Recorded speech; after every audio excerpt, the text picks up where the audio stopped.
Vibes of Cosmos books in English. This is book number 1, page 88. Cosmic Plasma Phenomenon. The Moon. What is the Moon? Can you land on the Moon? The Moon is not a solid object. You cannot land on something which is not solid.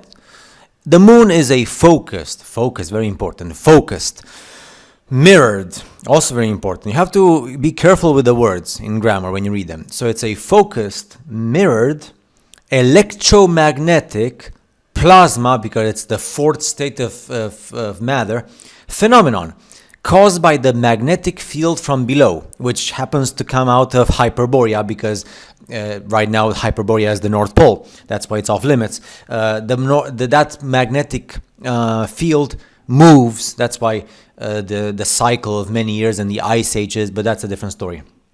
But it's the same story, but I've explained that in the past. I'm going to explain it in the future if you want. If you give me lots of likes. Now, again, the Moon is a focused, mirrored, electromagnetic, electricity and magnetism go hand in hand, plasma phenomenon caused by the magnetic field from below, which is the source is the black sun, as we call it. And now forget about the sun being the sphere of fire that you know from NASA and the movies. How does it happen? It happens due to the photochemical reactions in the ionosphere, or the ionosphere, and in the ethereal field above. Remember, the ether was considered pure science until Albert Einstein came, and the other scientists in the 1920s, 1930s. The Moon is a focused electromagnetic phenomenon called plasma.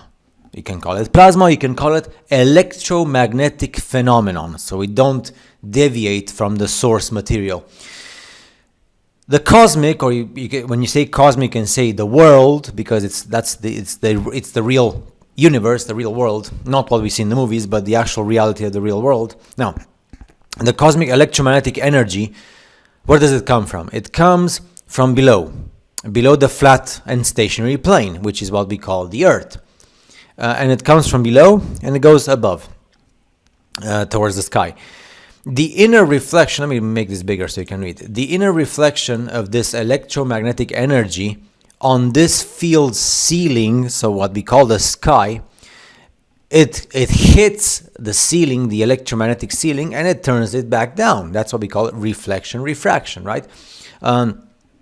It turns it back down, creating a focus spot point in a semi-ethereal environment. So at some height below that electromagnetic ceiling, you get the focused energy, which is the Moon and the Sun, a Moon negative and Sun positive.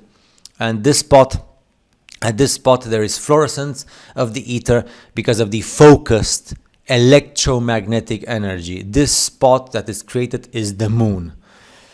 We also have the Sun creation as well, but this spot specifically what we speak about now is the Moon. It's the fourth state of matter as specified publicly by I'm not sure if it was American or Australian astrophysical professor Among R. Foster in 1965, 4 years before the so-called NASA Apollo missions. The fourth state of matter, so not solid, not liquid, not gas, but electromagnetic, which is plasma. In this way, the Moon reveals to us the large part of the terrestrial and oceanic surface of the Earth, and with these natural characteristics serves as a natural map of the Earth. So therefore, the Moon is the natural map of the Earth, which is focused energy, thanks to the electromagnetic source of energy coming from below. It hits the ceiling on top of what we call the dome, and it gets mirrored, and then the Moon forms, and that's how we know the map of the world. And this map of the world shows what we understand as Antarctica and Hyperborea and Mu and Atlantis and Pangaea and everything else. And that's how we know the hidden continents and the Antarctic Circle and everything else. Now, the first book is like an introduction. It explains how all this happens. Like I said, the energy that comes from below, which is the moving electromagnetic source, what we call the black sun, and in mythology it's called the black sun. And the Germans, of course, knew about this, and the people before them, and in the ancient Hebrew and ancient Sanskrit languages it is known.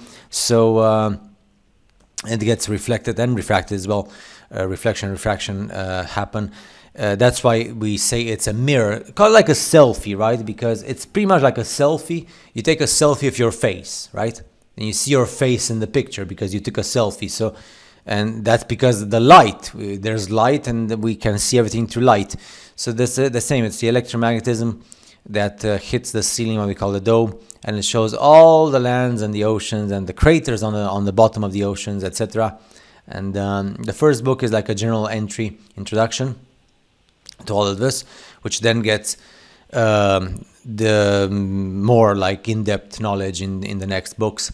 Of course, when I first read this book, it was difficult for me because it's not like you can learn everything from one sitting, from one day. So at first I was like so lost. I was literally lost. I was like an ignorant human being, an ignorant man, no knowledge, no time, no nothing. So I had to sit down and read and understand, and it took me a while to understand. I actually remember I have to like go back in time. I struggled to understand the moon. I struggled even more to understand the sun and the electromagnetic field. It took me time. I started in 2020, just when the whole thing with the COVID started. So it's been like almost 6 years now. No, it takes time. Antarctica again, so all the stations of Antarctica, that continent that we see on the globe spinning in space with curved water does not exist. My alarm just went off. The stations of Antarctica, some of them, not all of them, really fascinated by all of them, but especially the Russian stations, the Vostok, and also the American stations, McMurdo and stuff. Anyway, it's fascinating stuff. So remember when and the zodiac is explained as well in the first book. Daylight is explained in the first book, along with the moon phases and the 7 ceilings, which are the planets, which again, as well as for the moon, the planets are not solid. They're fourth matter, electromagnetic, one force field into the other. So one electromagnetic field into the other. And it's so fascinating once you understand that the moon we all knew about this. This is something that we kind of like know of instinct within our own DNA and mind and intelligence. It's just that, you try to speak with people about this and they just don't want to listen, and that's fine. I mean, everybody is entitled, as everybody is their own sovereign person, and they're entitled to reject the reality of the real world and reject nature and reject the electromagnetic forces and reject what we see on the sky every day. It's fine. That's why you never ask yourself the question why the face of the moon never changes. If you have like a source of light in your room and it's night, and then you put a poster in front of it, or like one of these like typical like drawings or something, and you let it be projected on your wall or your ceiling, and you don't move the light source, and then you always see the projection on your ceiling, on your wall. It's the same projection, the same face, the same poster, the same drawing, the same cartoon, the same image, the same picture. So that's why it is, because it's a projection. So this projection, which moves, of course, the magnetic field moves, but very slowly, so we don't see it because it moves every 2100 years, about 2000 years, give or take, 2200 years. It moves, but we don't see it because our lives are so short. So we live like 70 or 80 years the most. So that's why we don't feel it in our lifespan.